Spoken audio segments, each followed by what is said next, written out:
எண்ணேகோல் புதூர்னு ஒரு ஊருக்கு போனேன். அந்த ஊர்ல என்ன பிரச்சனை? ரொம்ப நாளா செய்தார்கள். அதன் பிறகு அங்க இருக்கின்ற தும்பலி அணைன்னு ஒன்று இருக்கு, தருமபுரியில் பாலக்கோடு ஒன்றியத்தில் இருக்கு. அந்த தும்பலி அணையில போய் பார்த்தா வறண்டு போயிருக்கு. 27 ஆண்டுகள். அப்போ நான் சொல்றது இப்ப கிட்டத்தட்ட இன்னைக்கு ஒரு 32 வருஷம் இருக்கும். அப்போ நான் பார்க்குறப்ப 27 ஆண்டுகளுக்கு முன்பு கட்டிய அணை. ஆனால் அந்த அணையில் தண்ணி வந்து 22 வருஷம் ஆயிடுச்சுன்னு சொன்னாங்க. ஒரு சொட்டு தண்ணியில் 500 ஏக்கரில் இருக்கிற பெரிய அணை. அப்போ கேட்டாங்க, பெருச்சி கவுண்டர் அங்கே வந்தார், விவசாய சங்கத்தின் தலைவர் அங்கே பகுதியில். கேட்டேன், என்ன இதுக்கு செய்யலாம்? இல்லைங்க ஐயா, தென்பண்ணை ஆற்றுல தண்ணி போகுது. இந்த தண்ணி ஆண்டுதோறும் கிட்டத்தட்ட 4-5 முறை வெள்ளம் போகுது. இந்த தண்ணி வீணாக கடலில் போகுது. தென்பண்ணை ஆற்றுலேருந்து ஒரு வாய்க்கால் மூலமாக அங்கே எண்ணேகோல் புதூர்னு ஒரு ஊர் இருக்குது, அந்த ஊரில் தடுப்பணை கட்டியிருக்கிறாங்க. அங்கேருந்து வலது கால்வாயில் ஒரு 50 கிலோமீட்டர் வெட்டி தும்பலி அணைக்கு தண்ணி கொண்டு வந்தால் இந்த டேம் ஃபுல்லாக நிறைஞ்சிச்சுன்னா 10,000 ஏக்கர் விவசாயம் பண்ணலாம். நேரடியாக மறைமுகமாக 30,000 ஏக்கர் விவசாயம் பண்ணலாம். நிலத்தடி நீர் உயரும்.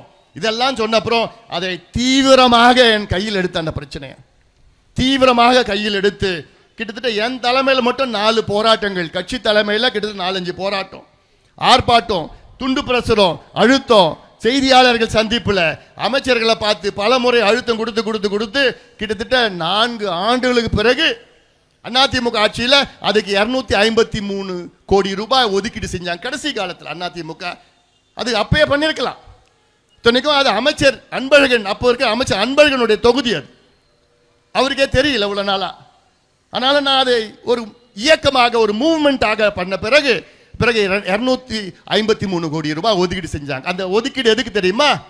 தென்பண்ணையில் எண்ணேகோல் புதூர், கிருஷ்ணகிரி மாவட்டத்தில் உள்ள எண்ணேகோல் புதூரில் வலது கால்வாய் 50 கிலோமீட்டர் கால்வாய் வெட்டி புதுசாக தும்பலி அணைக்கு கொண்டு போனோம். அதே போன்று இடது கால்வாயில் 22 கிலோமீட்டர் கால்வாய் வெட்டி கால்வாய் உருவாக்கி படேதலா அணை, படேதலா ஏரிக்கு கொண்டு போனோம். படேதலா ஏரி கிருஷ்ணகிரி மாவட்டத்தில் இருக்கு, தும்பலி அணை தருமபுரி மாவட்டத்தில் இருக்கு. படேதலா ஏரி 269 ஏக்கர் பரப்பளவில் இருக்கு.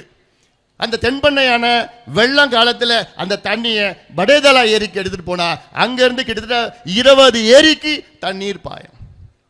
5000 ஏக்கர் கூடுதலாக விவசாயம் பண்ணலாம். நேரடியாக 25,000 ஏக்கர் மறைமுகமாக விவசாயம் பண்ணலாம்.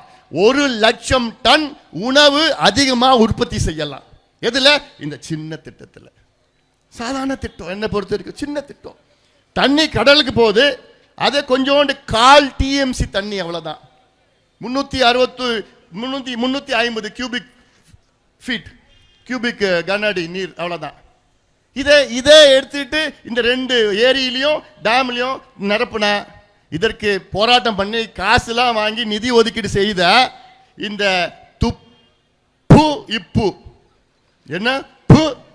துப்பு கெட்ட ஆட்சி அது. இவனுக்கு என்ன பண்ணிட்டாங்க? இந்த திட்டத்தை அப்படியே கிடப்பில் போட்டாயா? எவ்வளோ அயோக்கியத்தனம் அது! எவ்வளோ பாவையா நீங்க செய்யறீங்க? எவ்வளோ பாவையா செய்யறீங்க? கேட்டா இன்னைக்கு போய் பார்த்தா அப்படியே நிக்குது, அனாதையா நிக்குது. இந்த திட்டம் அப்படியே நிக்குதுயா. 10% வேலையை கிருஷ்ணகிரியில் பண்ணியிருக்கிறாங்க, அங்கே ஒரு 40% பண்ணியிருக்கிறாங்க அந்த பக்கத்தில் தருமபுரிக்கு. இதுவாயா ஆட்சி? இதுவாயா நிர்வாகம்?